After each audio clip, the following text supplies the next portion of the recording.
Hey, Hi, Ben. David. How you doing? How you doing? Good, good. Very good. What a mess. Talking Sorry. about thermodynamics, or That just like you look in the basement of machine learning to try and find truth, right? You just find rubbish. Anyway, sorry. But I can't say that it's rubbish because I don't understand it. But I did not come to any clarity by reading all this stuff.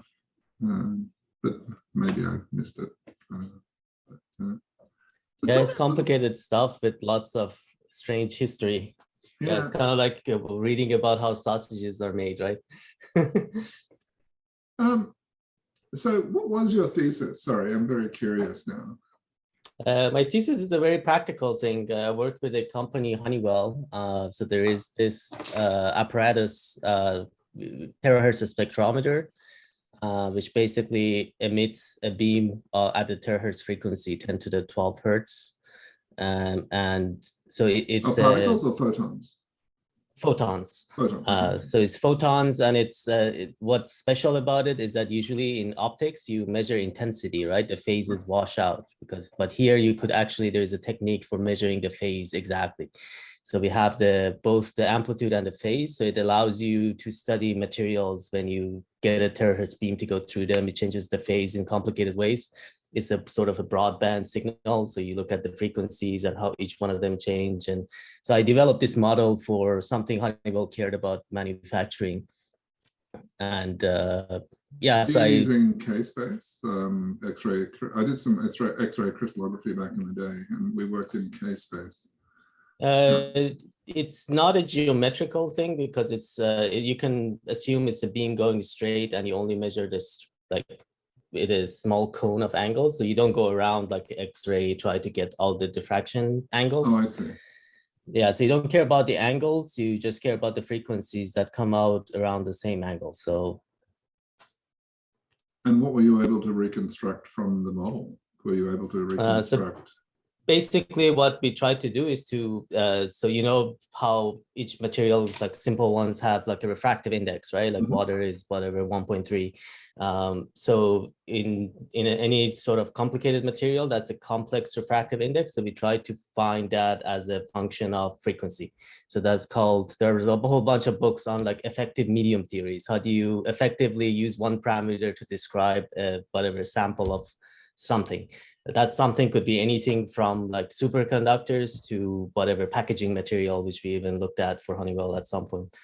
And then, so if you, for example, add water to your material, it's more absorbent. So that increases the complex or the imaginary parts of your effective medium, and it absorbs.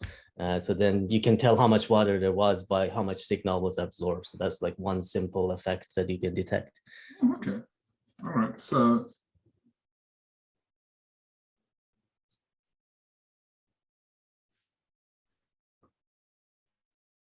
So there was a determinism between, you could draw inference from the difference between the input and the output.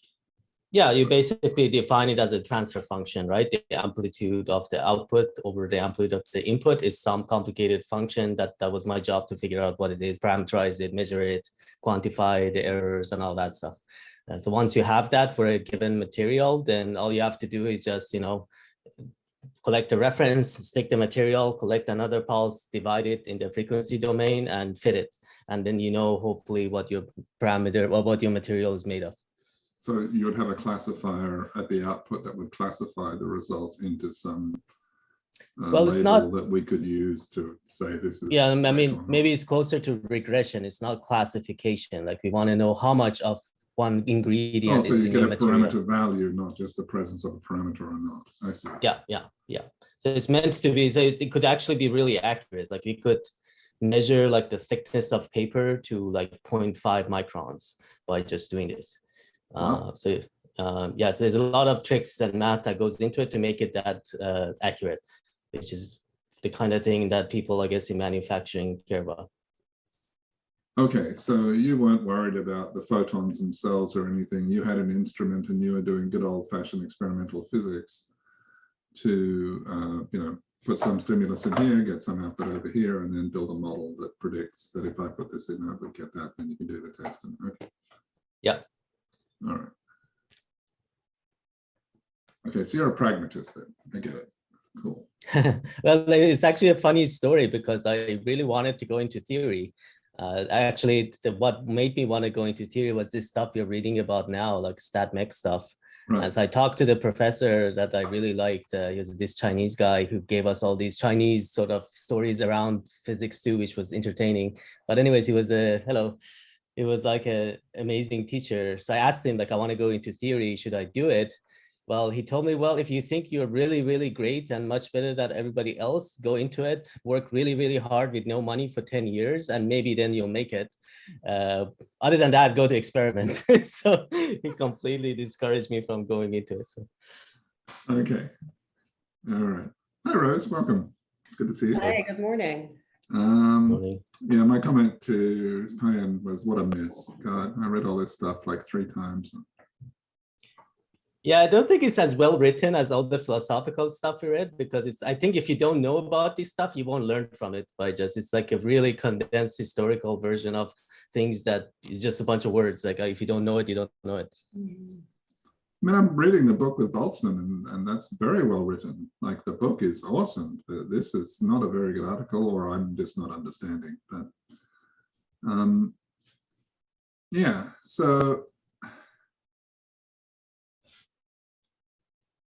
they always leave. The thing that I just hate about the article, and the thing that just doesn't make sense to me, is they don't talk about the observer, right? They just assume objective reality, and we're talking about reality, and the fact that there's an observer in the loop is moot, like it's not relevant. I can't imagine how that can be. Well, doesn't that come in when I don't know, I haven't gotten that far, but don't they, I assume at some point they talk about Maxwell's demon, right? So that you can think of as an observer, and it actually has a central role in the whole resolving of the paradox. So Kant basically says that time is something that happens in our head, right? It's not something that happens in the world. And so his cosmological view is observer-centric. He doesn't think that there is any objective reality out there. He thinks that we can only see through our perceptions, and when we see through our perceptions, are we looking at the world, or are we just looking at artifacts from our perceptions? Scary question. And that's what I think we're getting to in this stuff, to me at least, in that the agent is the problem, not reality. Like, reality is just fine. It's our models. I don't know. Which problem are you talking about? I would say exactly. There is no problem. Exactly. Yes.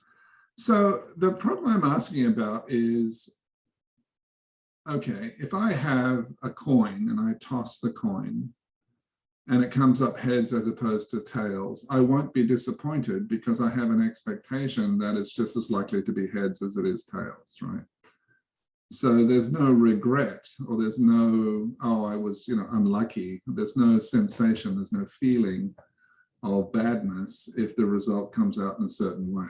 So, if I'm rolling a dice and I get a 6, it's like, oh, that's a little bit. But if I roll 1,000-sided dice and get 1,000, right? So that, to me, is different in the agent. It's not a difference in the world, right? The agent, when you roll the 1,000-sided dice, is disappointed that it wasn't somewhere in the middle and it wasn't this extreme value. What does the dice care?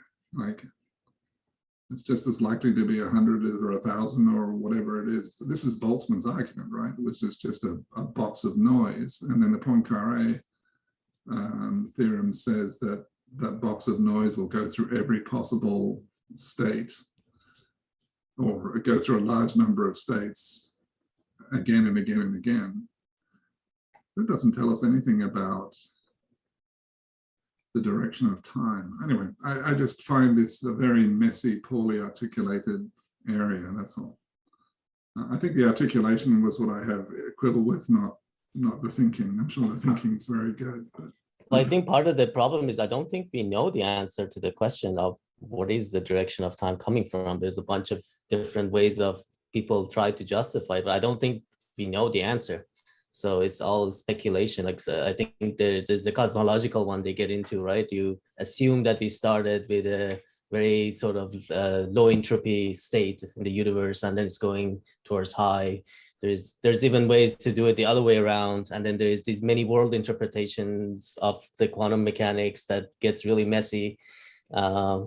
Yeah, I don't think anybody knows after all this debate, but I'm not sure what you need to do. What do you need to find out to be able to answer this question? Like, what is it that's missing? Do we know if we had a piece of information, we could answer this or not? Like, I don't know. I don't even know the answer to that. saying I do either. What I'm trying to get at is how should we interpret probabilistic models, right? What is GPT-3 telling us about the world? Is it science? Like, is that science, or is it just an echo chamber? I mean, I guess, as you said, I'm a pragmatist. It's a tool and it's useful for generating things for people. What do you mean by is it science? How could Exactly. a model be science, right? Like, it doesn't. And then we get really... into the philosophy of science, and then it stops Yeah. being science, and it's just something that's a tool that's used for convincing people of things, which is not really science. But I think some of it comes down to this idea of, is it a thing in itself, or is it that something that we've created it? And we kind of keep coming back to this. I think we almost have to have some belief that there are things in themselves out there, right? That we believe there are physical things in the world, and that they are more than just our perception of them, right? Yes, we might modify them through how we sense them, but we really do think that those things are there and that they have certain properties and they interact in some way. Mm-hmm. But then it starts to get messy when we then start to bring abstract constructs into it, and maybe even categories and generalizations that we have conceived of that maybe aren't there at all, right? And I guess when we link this into the whole entropy and information growth, like, part of the way I look at it is that anything that can manifest probably will manifest eventually. mm-hmm. And when we put constraints on something based upon our prior beliefs, that's when we start to see things a particular way as opposed to seeing things as they really are. Mm-hmm. And the sort of dynamical part of it is interesting because we want to believe that the past is going to tell us everything we need to know about now and the future. And I guess that's the sticking point, is that it doesn't, because the entire environment has changed. Yes, yes. I was only brought this up just to say, yes, Rose, I'm completely with you on this. I totally agree with you. I was thinking about exactly the same concept. So yes. So we have a priori, we have a posteriori, we have the thing that you're talking about. This is Kant, this is straight Kant, right? The thing in and of itself. It might have components, it might not, but it might be made up of other things, right? So it might be a microsystem, or it might be a tree of systems, right? So we have systems within systems within systems. This is just pure speculation. This doesn't work. I haven't implemented this. I'm just trying to capture my ideas. So don't put any weight in this. So a system is just a thing, right? So we can basically create some arbitrary box in which we can have a thing. And then a cause takes a system, and then it affects that system in some way and produces an updated version of the system or a new system, right? So we have this idea of a cause being a function that takes something and changes it in a real way and produces the changed thing, okay? And so we could say that a frame, an experiment, or a universe, whatever you want to call it, which does exist, has a set of causes built into it, right? This kind of the equations of the system, and then the system itself. And then as each cause affects the system evolves. Okay, I'm trying very hard not to use the word time. I'm just trying to use the word sequence, right? So this is partial orders, right? So if I have something and I have a cause, then the cause can have an effect on the thing and change it to something else, right? So I'm trying to build it up from the bottom. But where do these things come from? Well, we have three kinds. We have a generator, which makes something from nothing. And I don't know what that is. We have a consumer, which It's takes God. Sure, okay. I wrote this the other day as, what was it? Universe equals some function of nothing.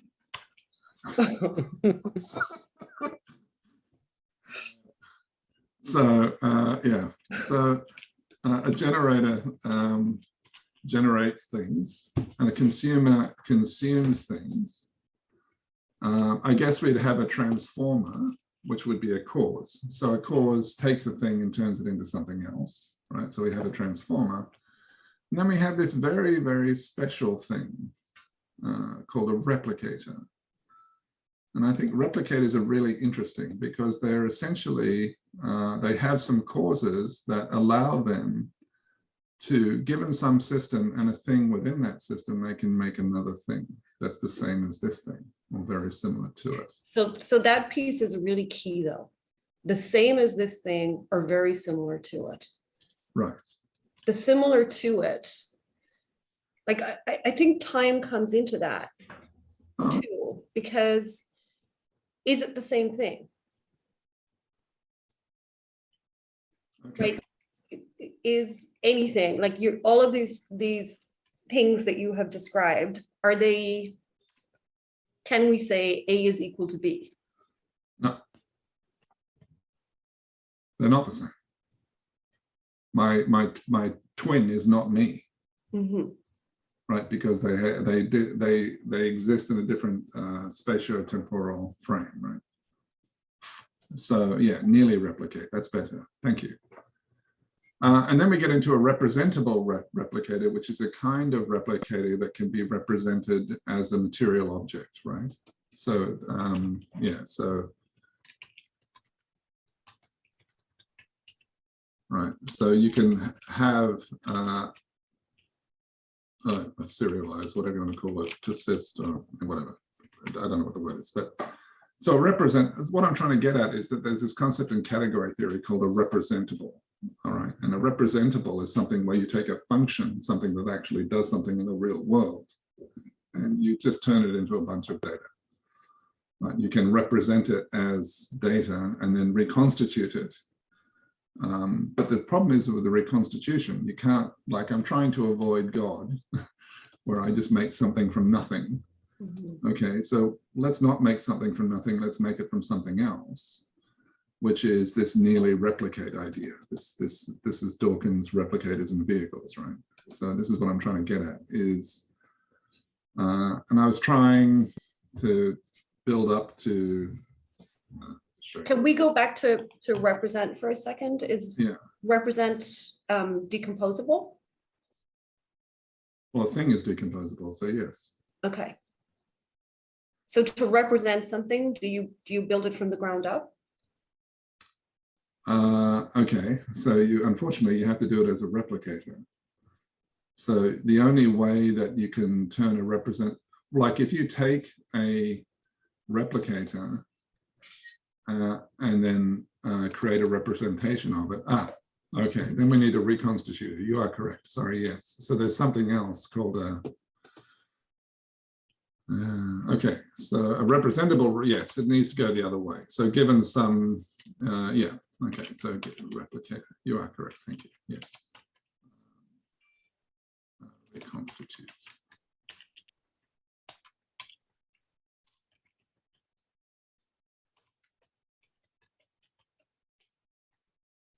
Okay, yeah. So you can create a representation, which is just a set of values, And then you can reconstitute that back into a replicator again.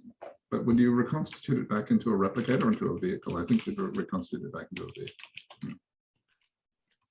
But anyway, I was trying to make sense of this article. That's what I was trying to do here. I couldn't get there. So I'm still curious. I think we talked briefly about this, like the whole idea of time. Like, are you on board with Kant that time is just in our head and it's partial ordering that matters? Because that goes very much against my intuition. I want to know why you believe that. Does time pass when you're asleep? Yes. Only because somebody else told you so. Well, you would, if you, assuming you wake up, you would be able to check for yourself with probably a lot of detail exactly what would have happened in that time, given your initial conditions before you go to sleep. But the only way that you could construct how it should be is to have a model in your mind.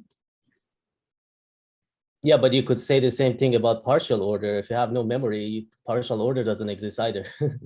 Sure. And I'm trying not to get entangled with these. You are correct.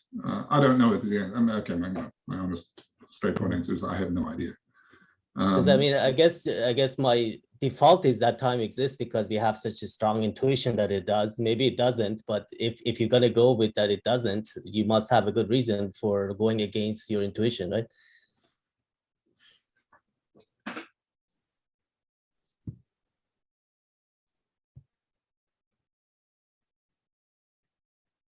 Yeah, I mean, I don't expect we're going to solve this. I'm sure people have been debating this for millennia, but I'm just curious why you personally, you seem to be like set on not sort of taking time to be there and just go by Kant's, I guess, understanding of it. So Kant takes you to the middle of a jungle and you kind of have to fight your way out of the jungle to get to a clearing where you can see the world. I haven't fought my way out of the jungle yet, so I'm not there. I don't think he was able to get out of the jungle either. And so it's very nice just to ignore the jungle and pretend that it's not there. I'm spending some time wandering through the jungle, trying to grasp what's going on. I mean, we can spend a little bit of time on the categories if you like, but that's not really relevant to this particular thing. So in category theory, does time not exist, or no, we just don't talk about it? Yeah, okay. There's no such thing. Yeah, it's independent of time. So, but let's think about it in terms of the multi-worlds, right? Multi-alternate worlds thing. It kind of makes me wonder too if time is really, really real, right? Like if we come back to the idea that everything is out there, or it will eventually be out there, right? Mm-hmm. And eventually is even our sort of, it's putting it in a container that we can understand. So if we think that every possibility of everything will eventually manifest, then time is just, it's a container we put it in and a perspective we give it. Sure. Yes. Yes. And I guess it's a question of, is it expanding and unfolding, or is it all there already and we're traversing through it? Yeah, I mean, that's one thing that physicists believe, right? The past, present, and future all exist at the same time. And then there's no time, right? Yeah, but I mean, again, that goes goes against your intuition, right? So you have to, I think the onus is on whoever comes up with that to explain why they think that's true. Just because it's possible to write it down on paper doesn't mean it's true, right? And if there's no way to check it, maybe it doesn't matter. Right. I mean, I think what we keep bumping up against is we have these limitations to the way we perceive the world. Yes. And it's very hard for us to let go of something because well, of course it's like this because this is my experience. And when you sort of realize like, oh gosh, like maybe I'm just creating all of that, it takes you to an entirely different place. It is actually interesting because even the partial ordering, like if you get into relativity, the order of events could could be swapped by different observers, right? You don't know. So even the ordering is up for grabs, right? It's not. I think it's really interesting when we talk about some of this stuff, like very practically with the causal stuff. A lot of the things that we do, we're manipulating stuff up here and describing it like it's causal, but it's not. Like, we're changing the metrics a lot of the time, but we're not actually really having impact on the world in a causal way. We're shaking things up, right? We're changing something. Perturbing the system. Yes. For sure. Yes. But it's So not you're saying clear. that's not causal? What do you mean? I think a lot of the causal stories we tell ourselves, they're not really causal. There's a certain level of correlation there, and we sort of, and I think that's where probability is interesting in it, because if it's deterministic and it happens every single time, that's a lot easier for me to accept. Whereas when we talk about probability and it happens a lot of the time, and then we make causal claims based on that, that's dodgy ground as far as I'm concerned. Hubris, right? yes. That So we have reminds a me of TV. the. Sorry, go ahead. Yep. I was just gonna tell the. You probably heard of the superstition pigeons and all that. Have you seen those videos? The pigeons that can. And so they basically, I don't know the exact details of this experiment. It's replicable experiments. You put the pigeon in a box and they just do random things. And once in a while you give them food. So over time, they sort of think that a certain combination of things they do, like pecking at something a bunch of times and then going around, will get them the food just randomly because they were doing that and they happened to get the food. So they I guess even in their brains, they construct these stories of what causes food to come in, and it's like completely random. And they've even done that with humans, and they tell them you need to figure out a set of actions so that we give you the reward, and the humans start like playing with things. And eventually they get the reward, and they all come up and it's completely random, so it's impossible to do it, but they all come up with some story of if you jump on the table 3 times and do a backflip, you get the food. And even though they don't get it all the time, and some of the time, they still go with that story, which is interesting. But we do it in everyday life all the time, and like we do it in scientific life all the time too. Yeah, we have no choice, do we? Well, I think we could try.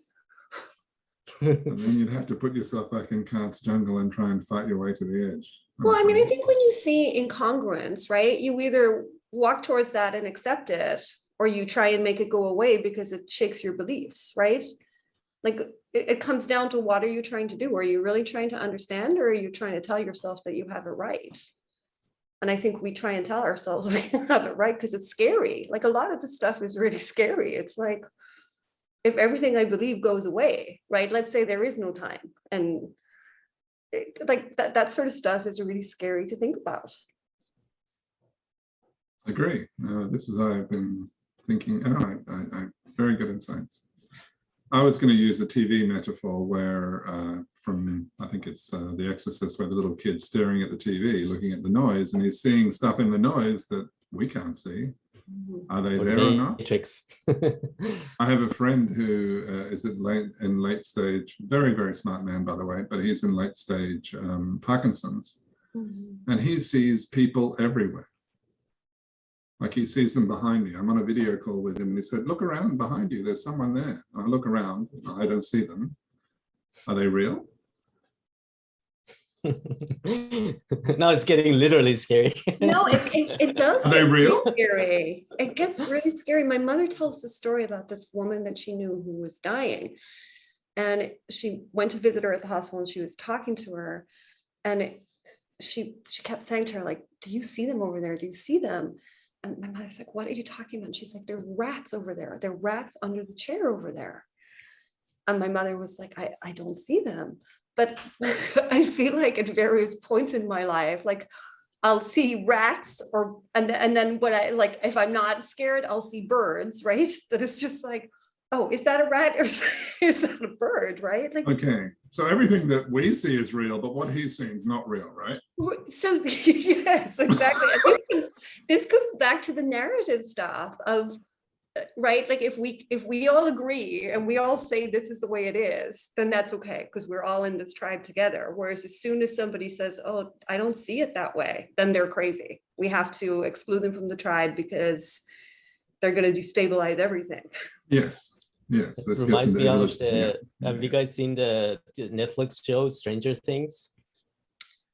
I have I not. saw I watched a some, few of the first episodes, but not very It's just far. the premise is interesting. Just I won't spoil it for you, but there is basically you live in this world, this small town, and there is this other world. They call it upside down. So they sort of depict it as it's like a flipping in the like axis, but so basically it's exactly where this world is, but it's in another dimension. So everything looks similar. So there's like houses are roughly the same, but in one dimension everything is like great, in the other dimension everything is falling apart. So the whole story is about these beings that can go between the two dimensions. They mess things up, but the premise is interesting that there could be multiple dimensions within even our spatial dimension that we just don't see. I'm sure lots of people have been seeing like elves. If you do drugs, I guess people talk about seeing elves and talking to elves and things like that. So I think this is interesting in terms of the, we've talked a lot about the building structures to make our representations, right? And David, I think you've talked or thought a lot about this in terms of even like protein replication and the actual generating physical something that supports these structures, right? Just to make it purely biological. Yes.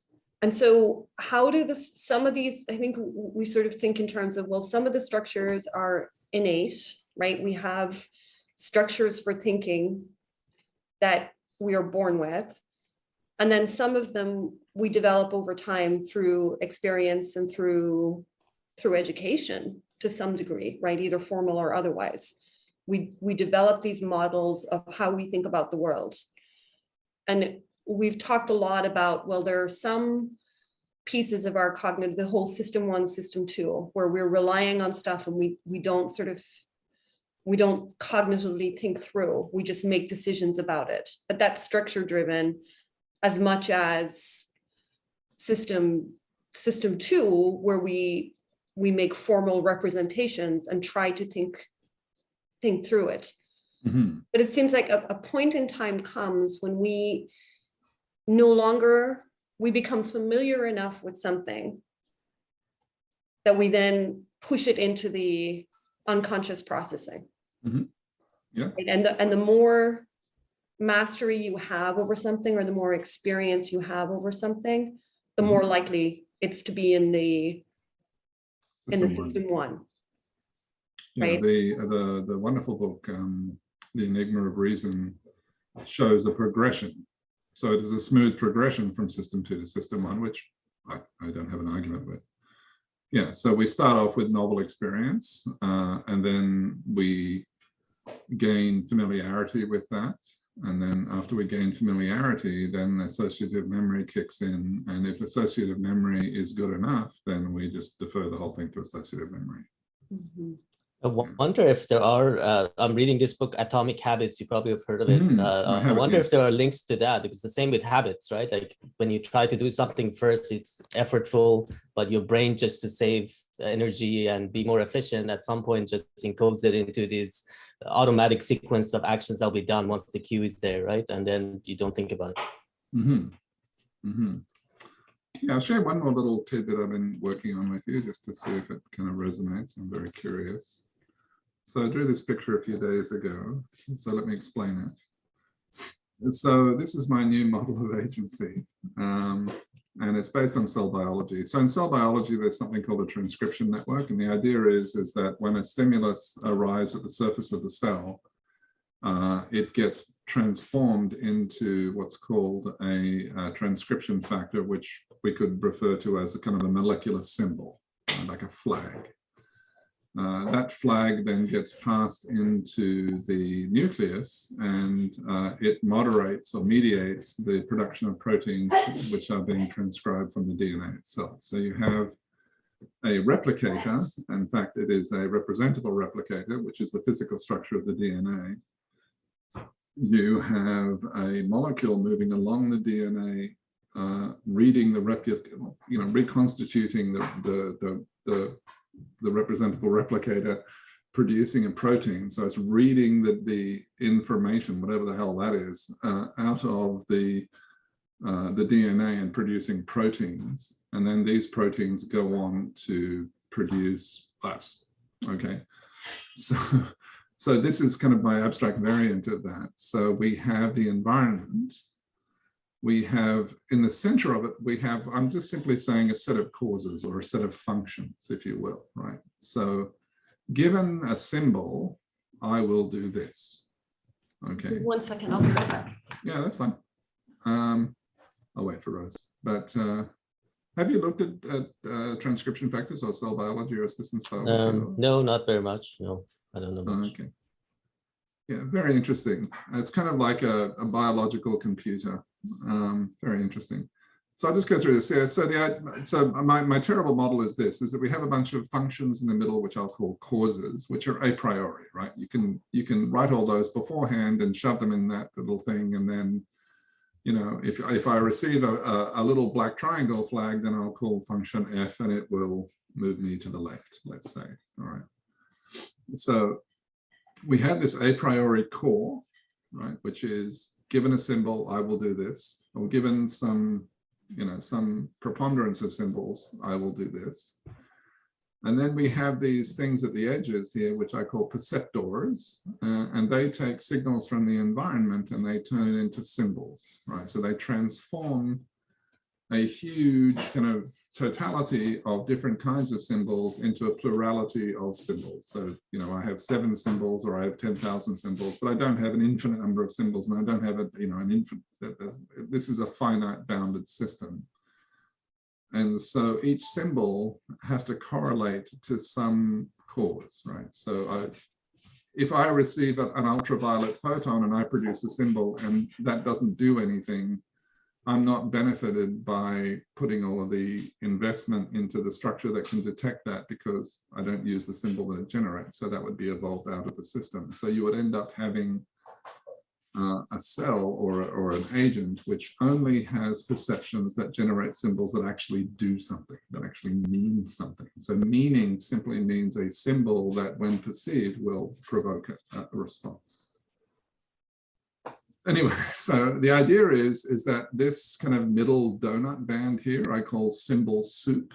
So if I'm getting a bunch of symbols from over here saying yes, and a bunch of symbols, or bye, let's say bye, bye, bye, and I get a bunch of symbols over here saying sell, sell, sell, they cancel each other out, right?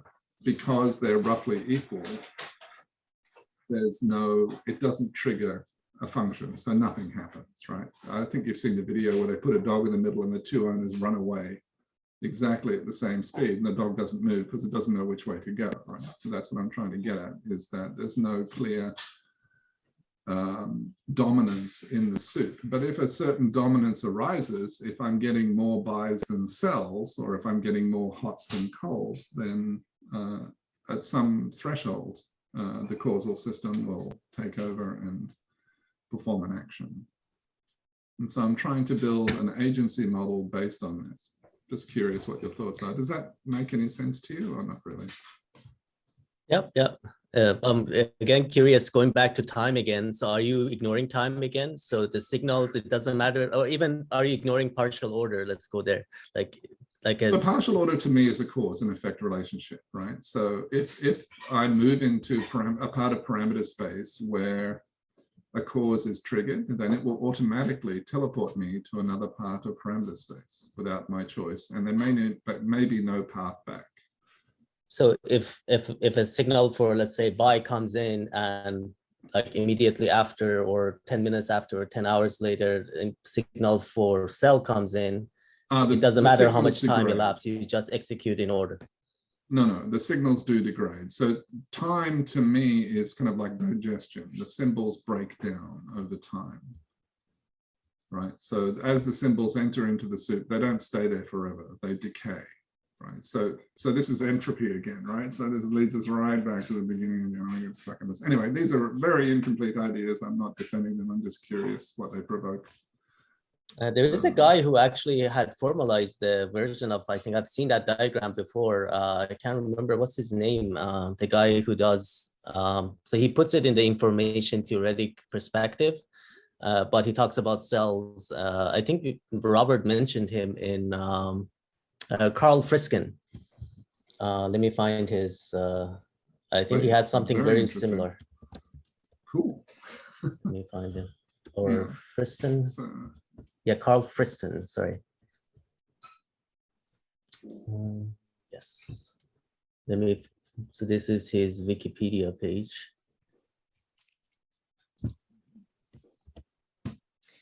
That starts to get interesting once you have then multiple agents acting like that, and you start to see a macro state emerge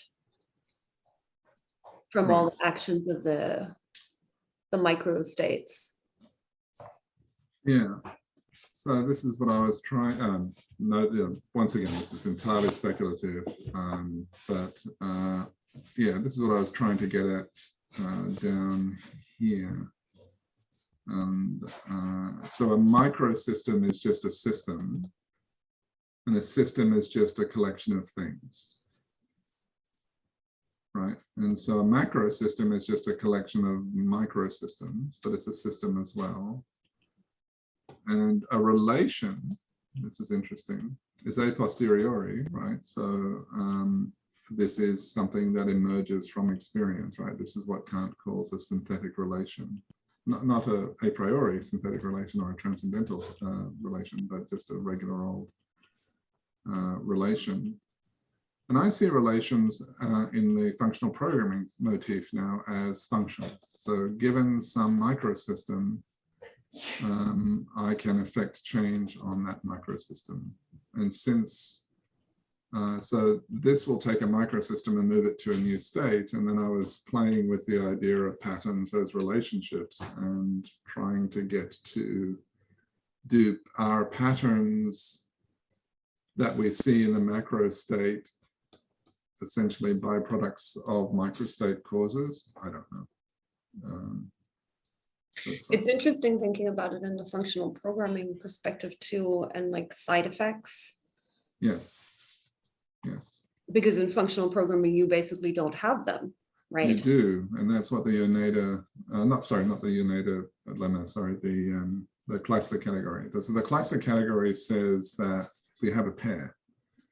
So we have that which is a priori as one member of the pair, and that which is a posteriori as the other. And this is kind of the pairing between the vehicle and the replicator, right? Because the vehicle is a posteriori, right? It's something that exists in the world, but it always has this kind of a priori partner. And that's essentially what the cluster category is. It says everything in the cluster category is both. It has a priori component and an a posteriori component, and they are bound together fundamentally. And I think that that's a very, very deep insight. And that's what I'm trying to get at with this, the Dawkins stuff, right? The vehicles and replicators, because that's exactly what he's talking about. He's talking about the replicator being a priori, right? It is. And then the vehicle is the, I'm rambling. Yes. I found a diagram that I was thinking about. This is the one, it looks similar to yours, a little bit different, but maybe it's worth looking at it. So basically this the cell, he defines some internal states, there is some hidden states, and then there's the sensations, is whatever happens at the boundary. I guess these are your receptors. But he also talks about actions, like the internal state could affect something outside and then get feedback. So he has this whole theory sort of developed, he called the free energy theory. I think it's a little bit maybe controversial, but and I don't know what you would do with it, but I think it's a good way of thinking about it. Oh, definitely take a look. Thank you. No, I wasn't even aware that others had done this, so that's very useful. Thank you. Your knowledge is just extraordinary. I think he talks about the Markov blanket. That's why I remember it. That's when Robert was talking about them. I think the whole phrase Markov blanket might come from him when he was developing his theory. Did he develop it in the 1700s? Yeah, maybe I'm wrong. Yeah, I don't know. No, I'm curious. Oh, No, 1959. no, Okay. he's alive. He's not that old. Oh, I okay. mean, Wow. Interesting.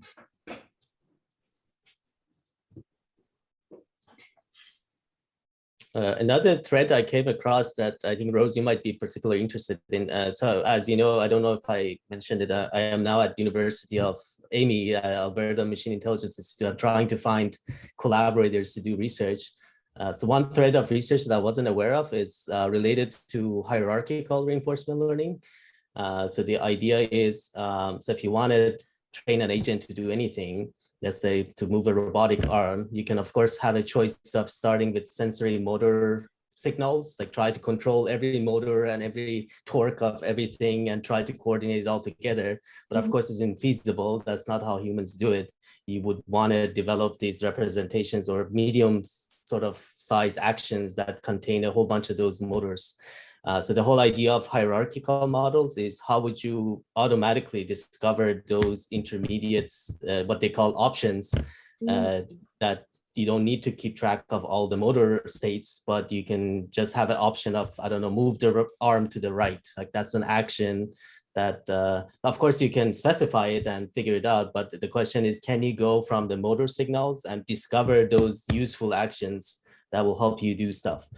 So I think it relates, like the whole idea of hierarchical sort of thinking. I think that's what we've been talking about. Like, I guess you can think of it in terms of the representation, like coming from just sensory imagery, like what are the right ways of thinking about, like the whole idea of an object is an intermediate thing that is useful and we discovered it.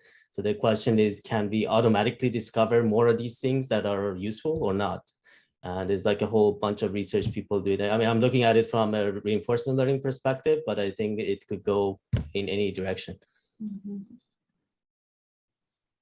So hierarchical in what sense? What is hierarchical? The learning or the model? Both. So the whole idea is to build up by learning, I guess, lower level. So you study actions. microstates, you gain system one perceptions of microstates, and then you elevate those to macrostates. Exactly. Yeah. So what is the process of taking something from system one to system two through just experience, without having to actually use system two, I guess, to do it? Are they making progress? I'm sorry, I'm a bit skeptical, but like, is there useful output from the field, or are they just starting? Nope, there's the actual robots they train. So the difficult part is discovering these intermediates, I guess, like the whole idea of an object to discover is difficult, or the idea of what is the sequence of actions that you can clump together to call it a higher level action, right? The discovery of these things is the hardest part. But once you discover it, then it's super useful, because then you don't need to think about all the low level stuff.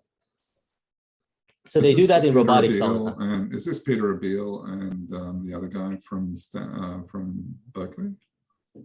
Peter Abeel works on it. Yeah, Sergey Levine, I think he's also the other guy. I studied these guys for years ago, but yeah, now it's very. But I'm going back to some of the older literature from like Sutton from like 1990s. Yes. So I'm starting from what they did back in the day to see why, I guess, it didn't become more popular. So I'm sure there's lots of hard things that need to be figured out, but I think it's a useful direction of research, and it's hard. That's probably why people aren't doing it, because you need to pump out a bunch of papers every year to survive. So. Yeah, so you are trying to publish through the university, or you're moving to the university, or what's going on? Yeah, so I started at Amy, so it's Alberta Machine Intelligence Institute, which is a nonprofit. So you don't work at the other place anymore? No. Oh, yeah. Okay. So yeah, I thought I shared this. Sorry, I forgot. No. There's so many meetings. I don't know where I shared it. Right. So you're now a full-time academic. Oh wow, that's great. It's not an academic position, so I am in what they call the advanced tech group. So basically, we work with professors as well as the people from different companies to solve the problem. So I have like 4 or 5 different projects I'm working on, and for each project there is I guess, assigned professor who's expert in that field. And I'm sort of in the middle, trying to manage the grad students and the professors to get something done. So are you moving to Alberta? Yes, so at some point next year, so I'm supposed to go there 3 months after things open up, which at this point, I don't know when that's gonna be. So it which, might never this happen. is, which university? University of Alberta. But which campus, sorry? Is it in Calgary, Edmonton, Edmonton, sorry, or? it's Edmonton. Oh, Edmonton. Oh, okay, nice. Yeah. That's very cool. Very cool. I didn't know That that. sounds like a great position. Yeah, Yeah. it seems okay. Yeah, we'll see how it goes. Edmonton is not my first choice of places to live, but we'll see. Isn't Sutton there? Yeah, that's the whole point of going there. It's sort of the center of reinforcement learning, I guess, at least in Canada. And DeepMind is also there. Microsoft is there. Yeah, there's lots of good places. But they're very much, oh, maybe not. So this is reinforcement learning. This is the central thesis there. This isn't deep learning, this is reinforcement learning. So yeah, I mean, deep learning is just, you could use it within reinforcement learning, right? It's just a way to approximate the functions. okay. And are they using OpenAI Gym as the fundamental foundational platform, or? Who's they? Oh, I see. Okay, so you have different groups who are using different. Okay, so let me ask you a different question. What platforms are you using to do the reinforcement learning? So yeah, that's the thing. There is really no single platform that people use. So I think University of Alberta has their own platform. Facebook has their own. Google has their own. I think it's good practice to use OpenAI Gym sort of custom defined models, just so that you're compatible with most number of people. But yeah, I don't know if people actually do that. Interesting. So you don't get to pick the research agenda. You're just trying to coordinate the actions of the professors and the grad students to get stuff done. Well, that's my day job, I guess. But my ulterior motive is to sort of strike up collaborations with different groups. So I've been going to at least 2 group reading groups and sort of research meetings, just to try to see if there's a project I can start with them on the side. But yeah, as a day job, yeah, I guess I do have to participate in defining the scope of a project when we talk with the clients, but after that it's set and you just sort of try to do it. Nice, nice. No, I've got I haven't changed jobs yet, but we have our kind of group meeting on December 3rd, and we'll work out where we're going from there. I'm thinking of starting a new company, but can you tell what's it going to be on, like the field or general idea? Multi-agent simulation. Okay, cool. Yeah, I'm trying to get the agents to make things like buildings.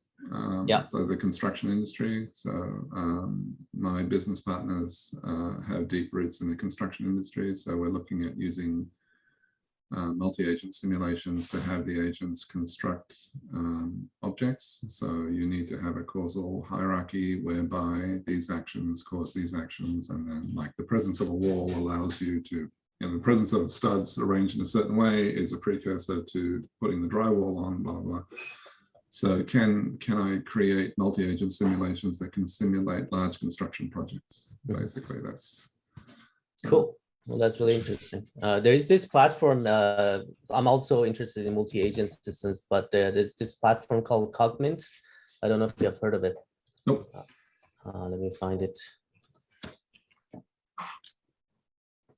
How's it going with you, Ruth? How's your interaction with the healthcare company going? It's good. I mean, it's so different from what you're talking about right now. Like a lot of what I'm doing. It's in paradigm, right? They have a whole paradigm of dealing with all of this, a whole language, a whole way of grasping it that is you have to. It's not even that. Like so much of it is like operational, and the vast amount of data that's there, and everybody sort of thinks healthcare data. It's completely objective and the meaning is clear, like the it's basically data semantics is what I really feel like I'm getting from this, and understanding how in every environment the data semantics are completely different, and then when people try and apply generalization to that, just how wrong it ends up.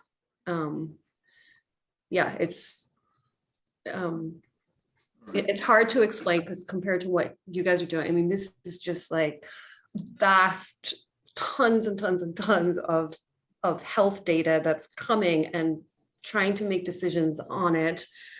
And yeah, But you have a bunch of, you're not consuming the data directly, you're trying to orchestrate the data and put it into forms that are useful to other practitioners, or are you actually trying to draw inference? yeah, a lot of it is trying to work with, you know, leaders within the medical system to try and understand what data can be used and what do we have to do with it in order to make it useful, right? So there's just there's all this data that's out there being produced, and then various processes that are happening on different timescales to do different things with it, and it's just like being replicated all over the place. I mean, it's crazy. It's so different from the stuff you're talking about. Like just even like which data is correct anymore. Like it's just so much stuff. All the stuff is produced, and then it's just like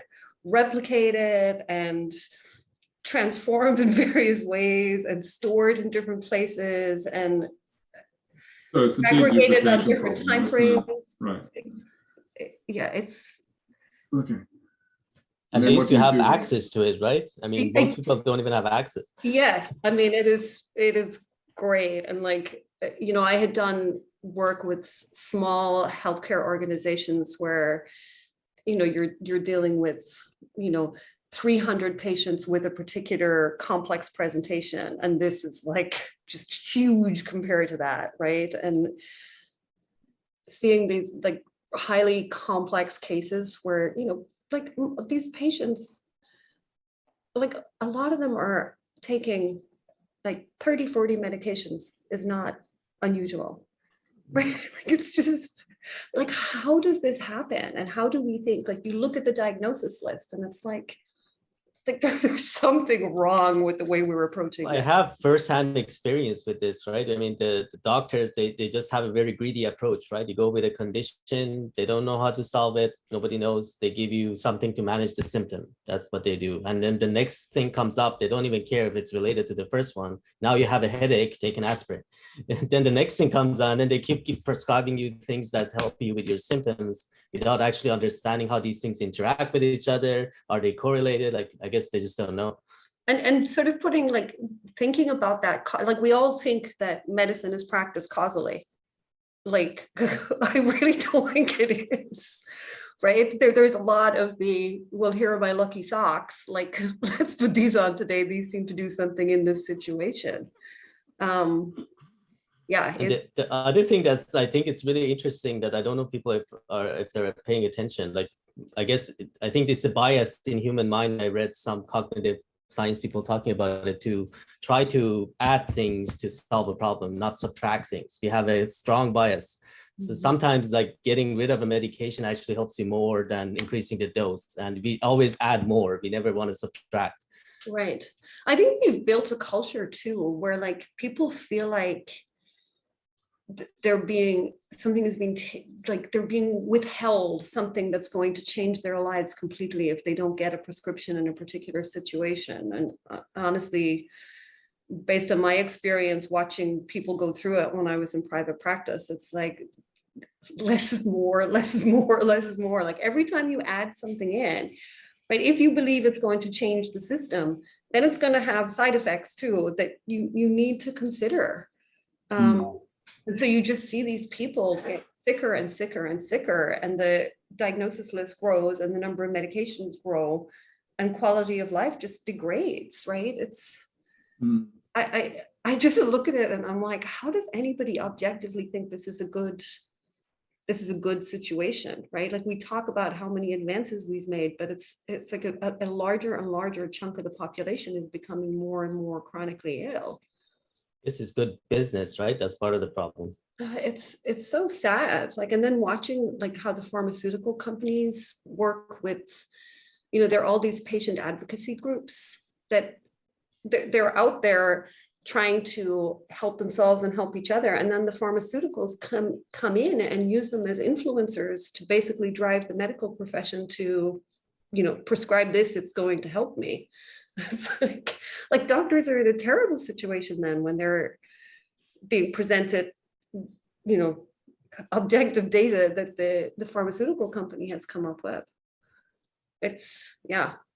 In terms of a dynamical system and watching how it's evolving, and it's just like the cycles are getting faster and faster. I know, but there's a lot of agency in keeping the system going and not driving it into crisis where changes will actually occur. Mm-hmm.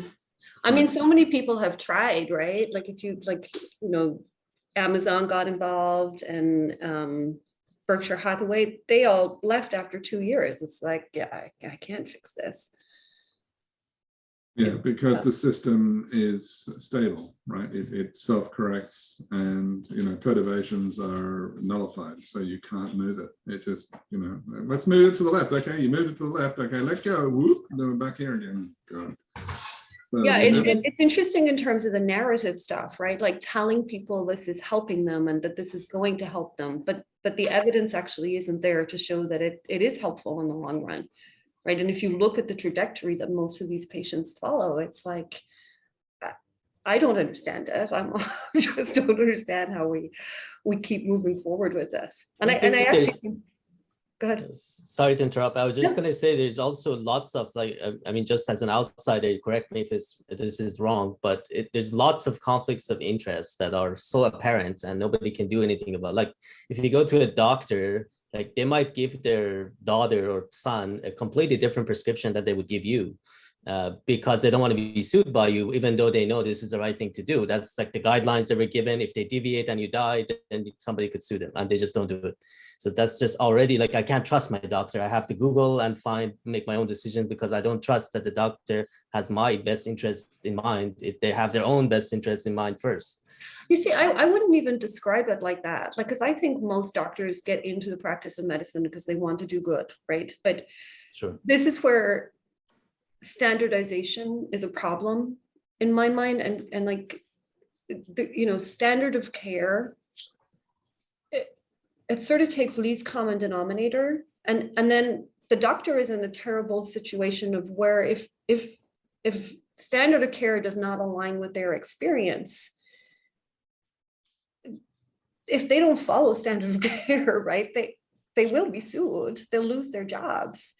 And so it's kind of the same thing that's happened with democracy. It's taken the decision-making away from the individuals who have experience, and it's centralized it in a place where there are influencers that are pushed in a certain direction by motivations that are very different than helping the patient, right? And I don't think that any of the people in those roles would say, yeah, I am the problem.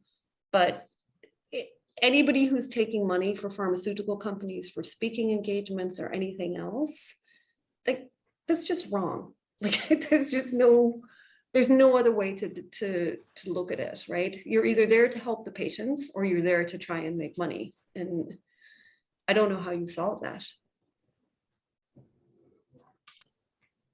Yes, very challenging.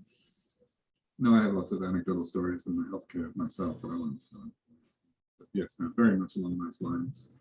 Like doctors are, like when a doctor is diagnosed with cancer, they don't go for all the crazy cancer treatments because they know they don't work. They just try and maximize the quality of life that they had left, and just let it unfold.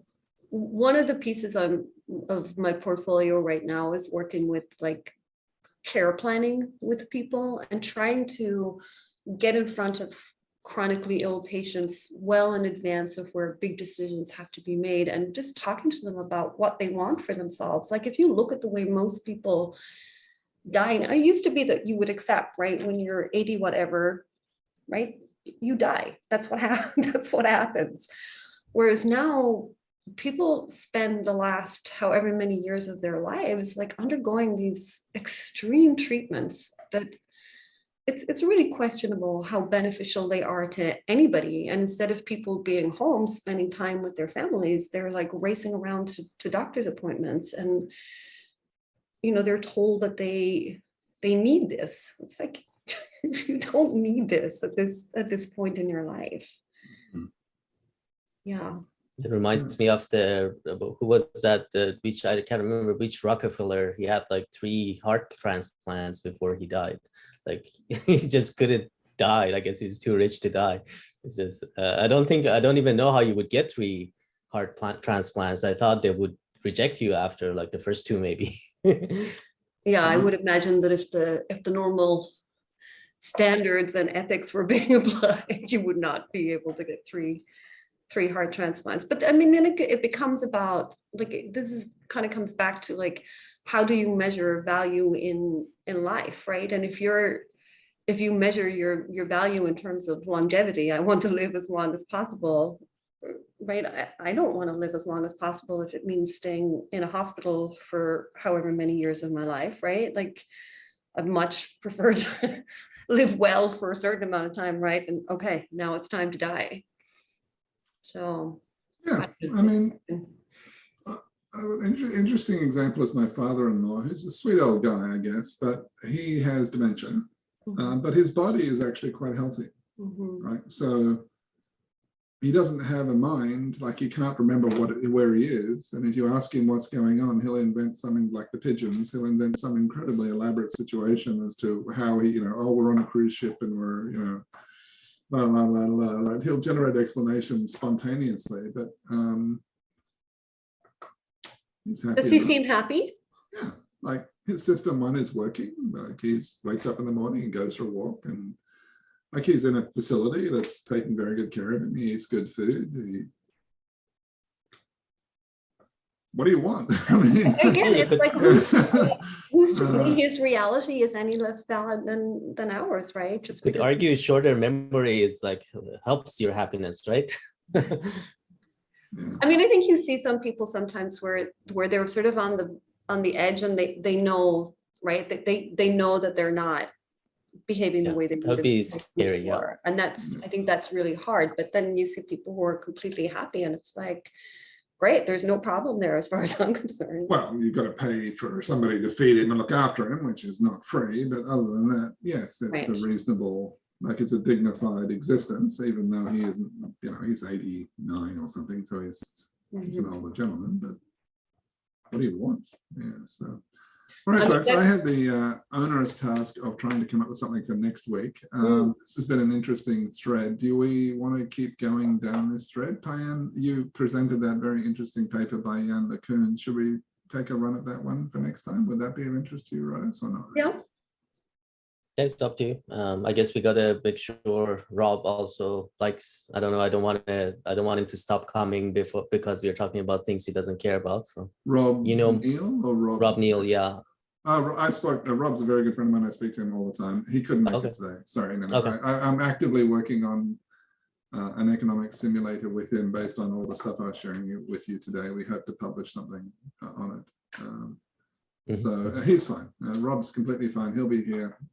There's no problem there at all. He's genuinely interested. He's just had an event today. So okay. All right. So yeah, I mean, I covered those papers. I mean, maybe have a look first before you nominate it, just to make sure you like it. It's more on the, I guess, nitty-gritty technical math parts of things. So decide. I mean, the general discussion of interpolation versus extrapolation is interesting by itself, but it did cause a lot of controversy when we had it in another meetup. There are some people who were thinking one way versus the other, and they both felt very strongly. So that might be an interesting thing to discuss here. I'm curious what you guys think, but yeah, so I am interested. A new topic for you though? Is it not interesting? Or? No, I am interested. I don't know. I am undecided, so I want to hear what you guys think about it. So. All right, so I'll post that.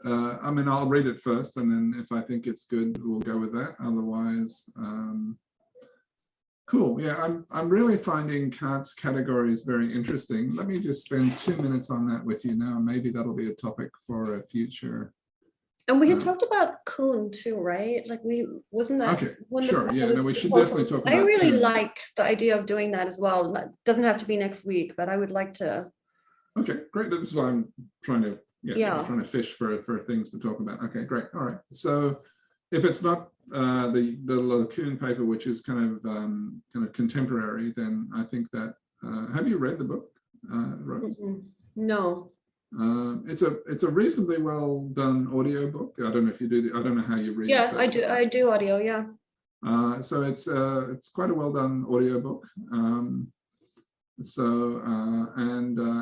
He actually the book has a very rough start. I'll be the first to admit. The first, like, don't skip kind of the first two not chapters, but like there's an introduction by somebody else who says his opening line is, you know, you should read the rest of the book before you listen to this, and take him at his word. You really should. Right. So skip the first two chapters. Is well, yeah, I mean, it's very anecdotal, but if you kind of jump into it, and what I think is called chapter 1, which is actually after the introduction and after the whatever it is, it starts off well. He wrote it in a very politically correct way, so he's not as strong as he could have been. But if you get to chapters 12 and 13, I think that's where it gets really, really interesting, where he's actually talking about scientists creating pictures in their minds. And it's fascinating. He was resisted during his time because he sort of goes hard on scientists, tries to basically judge them as human beings doing science. They're not super objective. It's just like the rest of us. They have their own biases and politics and all that stuff. And that's why people didn't like him, I guess, when he came up with it. So if you read about him, lots of people criticize him. But if you read what he writes, I think it makes perfect sense. Cool. So, if you read anything, maybe it'll be chapters 12 and 13. I might actually see if I can find some excerpts and post them to the group. But I think somebody posted one of the Stanford links to his stuff too, right? Yeah, I've got that open here. I can post that. Yeah, why don't we Has do that anybody next been week? through Do you that? want to do that next week? Okay, let's do Kuhn next week then. All right, so Yeah. we'll do the Stanford Kuhn piece next week. Okay, Okay, excellent. great. All All right, right, have a great folks. weekend, everyone. You too. You Bye. too. See you next Take week. care. Yes, bye. Congratulations on your new job, Diane. Excellent. Yeah, Thank you. congratulations. Sounds great. Thanks. Bye.